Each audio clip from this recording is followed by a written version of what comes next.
Основоположник крымско-татарской этнопедагогики. Так в один голос называют Муидина Хайрудинова все, кто его знал. В память о выдающемся ученом к 70-летию со дня его рождения в Крымском инженерно-педагогическом университете провели круглый стол, который объединил его коллег, учеников и друзей.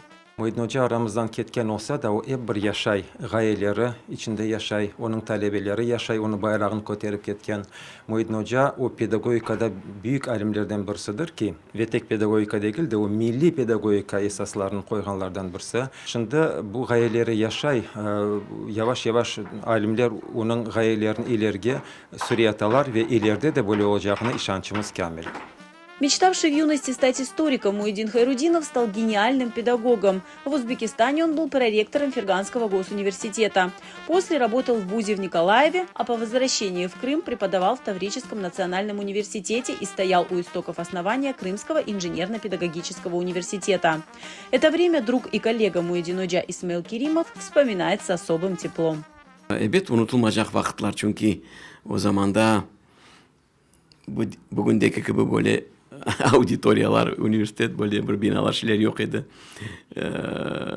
O zaman da Pol Cuğan süpürgen adam da yok idi. Bizler dekan olarak teşkil eteydik bu şeylerini talebelerine beraber özümüz anda uçilişalarda. Neyse üniversite ayakta turdu ve Muhittin'a demek doktorluk disertasiya horçaladı sonra. Birçok kitaplar, birçok makaleler yazdı. Etnopedagogikanın başında tura desek yanlış olmaz. Çünkü ondan evvel de kim horçaladı ben aklımda yok, böyle haberim yok.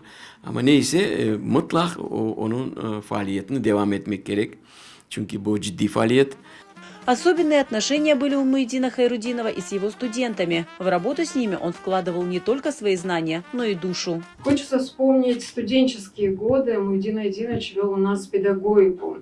Я думаю, согласятся многие коллеги, многие бывшие студенты, что он вел занятия таким образом, что мы заслушивались и забывали писать конспекты. Ведение конспектов было обязательно, потому что не было доступа к библиотечным каким-то источникам, и не всегда можно было найти учебные пособия.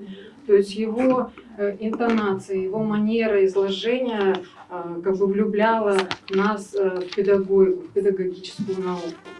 Муидин Хайрудинов стал автором более 200 научных статей и десятков учебных пособий. 70 yaşını толдырған olsa, yaşаған olsa, да, yapacak işleri çok olacak idi.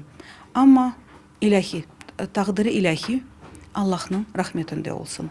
En esası Muhittin Hoca'nın айтқанларını vasiyet olarak kabul etmek ve milli tahsil sahasında nasıl hizmet edebilsek, o işlerini ömürge geçirmek gerektir.